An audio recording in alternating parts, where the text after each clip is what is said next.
Onun yüyənini saxlamaq yolunda 70 nəfər öz əlini itirdi.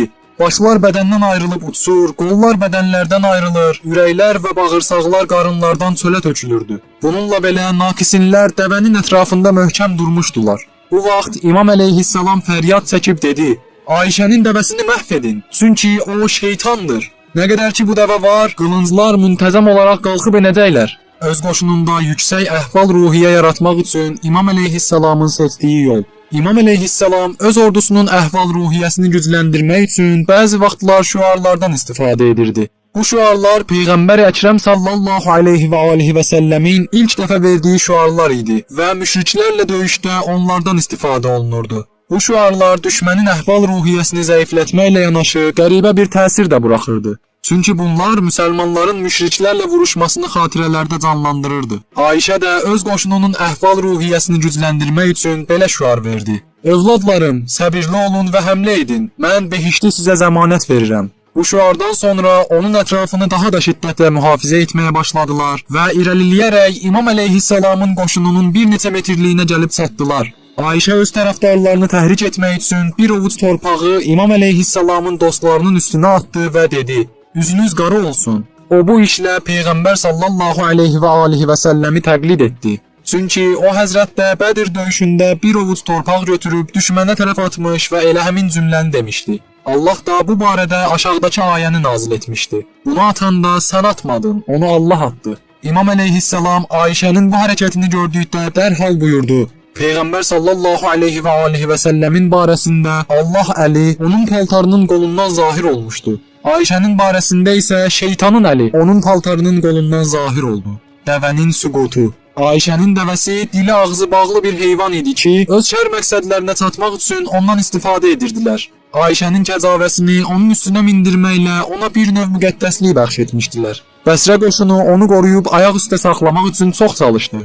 Çoxlu əllər onun yolunda qurban getdi. Bir qol kəsilirdisə, digəri yüyəni əlinə alırdı. Amma axırda dəvənin yüyəni sahibsiz qaldı və heç kəs onu əlinə almaq istəmədi. Bu vaxt Zübeyrin oğlu onu əlinə aldı, lakin Malik Əştər bir zərbə ilə onu yerə sərdi. Zübeyrin oğlu Malikin əli ilə öldürüləcəyini hiss edəndə qışqırıb dedi: Camaat, hücum edin, hətta mən öldürülsəm də belə Maliki öldürün. Malik onun üzünə bir zərbə vurub buraxdı. Nəhayət, camaat Ayşənin dəvəsinin ətrafından dağılışdı. İmam əleyhissalam düşmənlərin Ayşənin dəvəsini görüb yenidən ona tərəf qayıtmamaları üçün cəməli peyləmək əmri verdi. Dəvə yerə yıxıldı və kəcavə aşıb yerə düşdü. Bu vaxt Ayşənin ucadan qışqırıq səsi hər iki qoşunda eşidildi. Məhəmməd ibn Əbu Bəkir İmam əleyhissalamın fərmanı ilə özünü bacısının kəcavəsinə yetirdi və onun bəndlərini açdı. Bu vurha-vurda bacı-qardaş arasında bir söhbət oldu. Onu qısa şəkildə nəql edirik. Ayşə dedi: Sən kimsən? Məhəmməd ibn Əbu Bəkir dedi: Sənin ailəndə sənə qarşı ən qatı düşmən.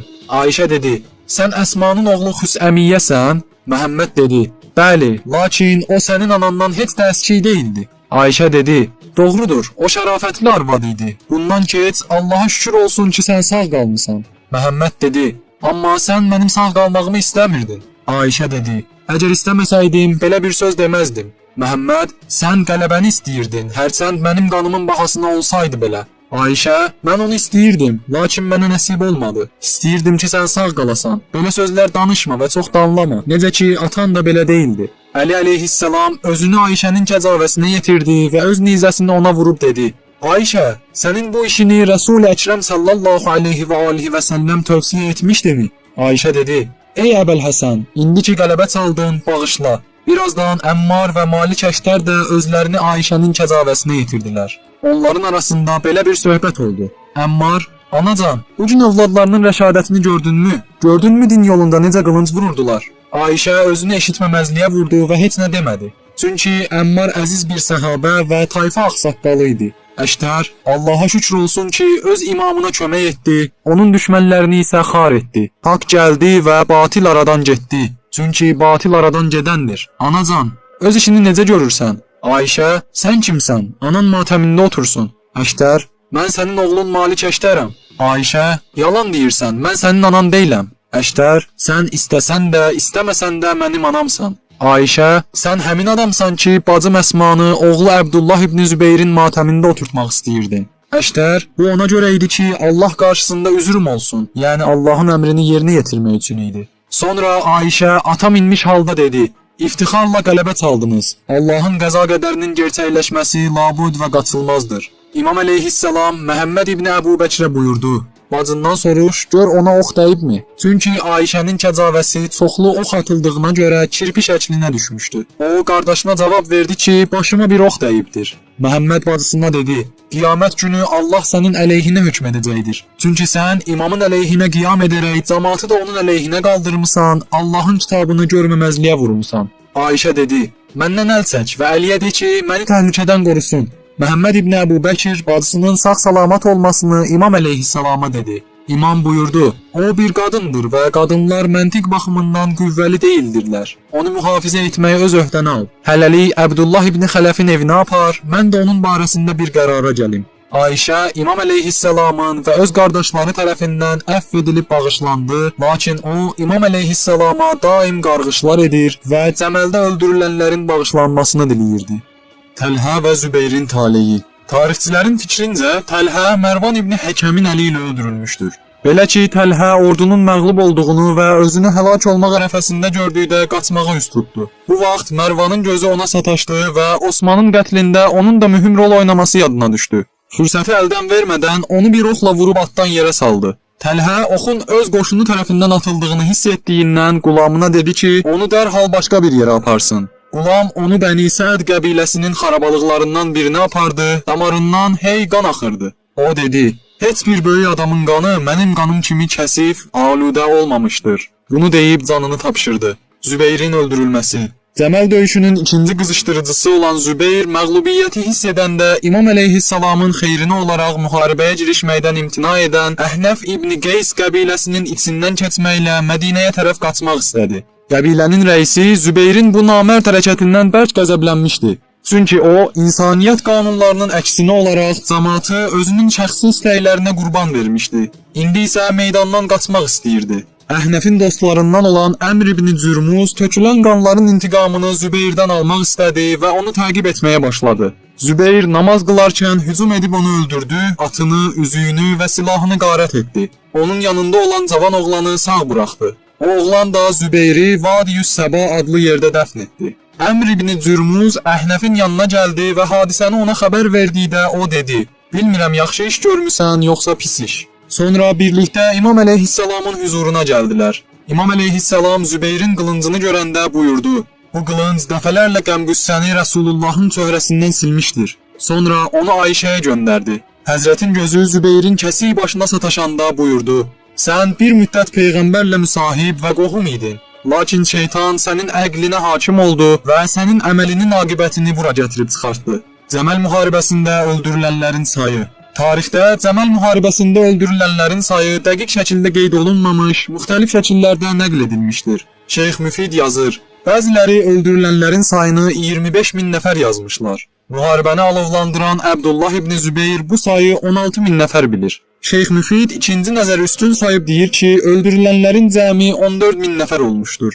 Təbəri öz tarixində öldürülənlərin sayını 10 min nəfər söyləmiş və onların yarısının Ayşənin, yarısının da Əli əleyhissalamın tərəfdarlarından olmasını demişdir. Ölülərin dəfn edilməsi. Cəməl hadisəsi 36-cı Hicri qəməri ili Cəmadiyus Sani ayının 10-da cümə axşamı günü baş verdi. Hələ gün batmamışdı ki, müharibə Ayşənin dəvəsinin yıxılması və kəcavəsinin dağılması ilə sona çatdı. Düzgün tədbir görülmədiyinə görə nakifinlərin çoxu qaçmağa üz qoydu. Mərvan ibn Həkəm Ənzət qəbiləsindən bir nəfərin evinə pənah apardı. Əli əleyhissalamın Nəhcül Bəlağədə qeyd edilən sözlərindən başa düşülür ki, Hüseyn əleyhissalam onun əfv edilməsi üçün Əli əleyhissalamdan aman istədi. Lakin İmam əleyhissalamın övladları ona Mərvan beyyət edəcəkdir deyəndə İmam əleyhissalam buyurdu: "Məgər o Osmanın qətlindən sonra mənimlə beyyət etməmişdimi? Onun beyyətinə ehtiyacım yoxdur, çünki onun əli Yəhudi əlidir.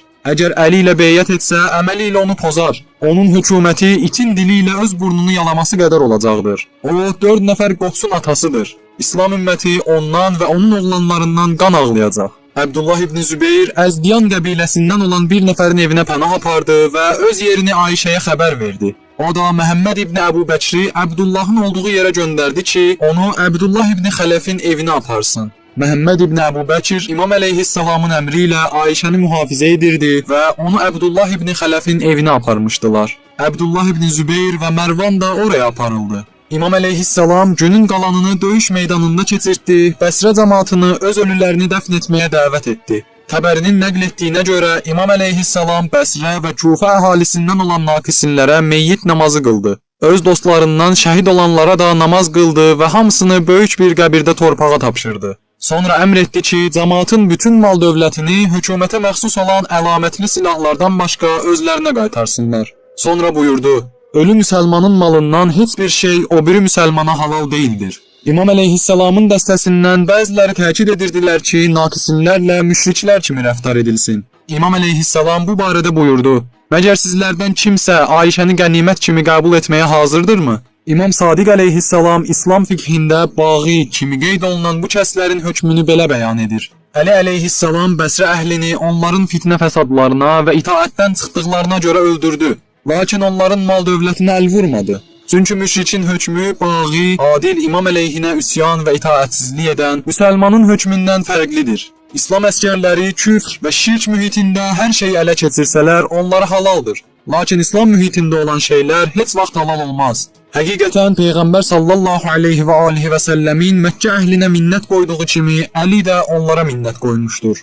Əli əleyhissalamın naqisinlərlə söhbəti. Peyğəmbər sallallahu aleyhi və alihi və səlləm Bədir döyüşündə kafirlərin cəsədlərini bir quyuya tökdü və onlarla söhbət etməyə başladı. O həzrətdən, "Məgər ölülər dirilərin sözlərini eşidirlərmi?" deyə soruşulanda buyurdu: "Siz heç də onlardan yaxşı eşitmirsiniz." Əmir-əl-Müminin Əli əleyhissalam Cəməldə öldürülənlərin arasından keçəndə Əbdullah ibn Xələf Xəzaini gördü.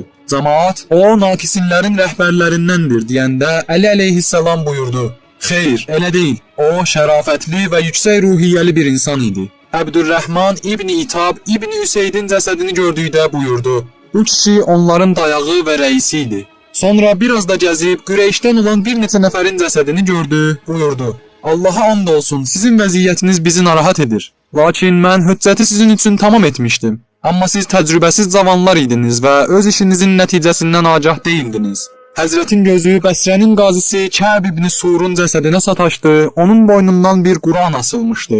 Əmr verdi ki, Quranı təmiz bir yerə aparsınlar, sonra buyurdu: "Ey Kəb, mən Allahımın mənə verdiyi vədənin düzgün olduğunu gördüm. Sən də Allahının sənə verdiyi vədənin düz olduğunu gördünmü?" Sonra buyurdu: "Sənin elmin var idi. Kaş o elm sənə fayda verəydi. Lakin şeytan səni azdırıb vəsvəsəyə saldı və oda tərəf çəkdi." Təlhənin cəsədini görəndə buyurdu: "Sənin İslamda böyük xidmətlərin var idi və sənə fayda verə bilərdi. Lakin şeytan səni azdırıb vəsvəsəyə saldı və oda tərəf tələsdin." Tarixin bu hissəsində İmam əleyhissalamın qiyamçıları məhkum edib cəhənnəm əhlini tanıtdırmasından başqa bir söz deyilmədi. Lakin Mü'təzilə firqəsinin ardıcılları iddia edirlər ki, bunlardan bəziləri ölümlərindən qabaq öz əməllərindən peşman olmuş, tövbə etmişdilər. İbn Əbil Hədid Mü'təzilə firqəsinin qatı tərəfdarlarından biridir. O yazır: "Alimlər rəvayət edirlər ki, Əli buyurdu ki, Təlhəni oturdun. Sonra ona dedi: Mənim üçün acınacaqlı haldır ki, səni səmanın altında və bu çölün ortasında torpağa bulaşmış görəm. Rəva idimi ki, Allah yolunda cihad edəndən, Peyğəmbəri müdafiə edəndən sonra belə bir iş görəsən." Bu vaxt bir nəfər imamın huzuruna gəlib dedi: "Mən Təlhənin yanında idim. O tanınmaz adam tərəfindən oxlandıqda məndən kömək istəyib dedi: Sən kimsən? Dedim ki, Əlinin dostlarındanam. Dedi: Əlini mənə ver, sənin vasitənlə Əmir-əl-Mömininə beyət edim. Sonra Əlini mənə verdi və beyət etdi." İmam buyurdu: "Allah istəmişdir ki, Təlhəni mənimlə beyət etmiş halda behiştə aparsın." Tarixdə mövcud olan bu cür şeylər əfsanədən başqa bir şey deyildir. Məgər Təlhə İmam əleyhissalamın məqamını, şəxsiyyətini və haqlı olduğunu bilmirdimi? O kəslərin tövbəsi qəbul olunur ki, uzun müddət cəhalətdə qalsın, sonradan həqiqəti dərk etsin. Halbuki Təlhə elə ilk gündən haqqı və batili bir-birindən seçirdi. Bundan əlavə, bu sözün düzgün olmasını fərz etsək belə, Qur'anın aşkar hökmünə əsasən Təlhənin tövbəsi faydasızdır. Çünki Allah Teala belə buyurur: "Pis işlər görüb əcəli çatan zaman tövbə etdim deyənlərin, həmçinin kafir halında ölənlərin tövbəsi qəbul olunmaz. Onlar üçün dərdli əzab hazır etmişik."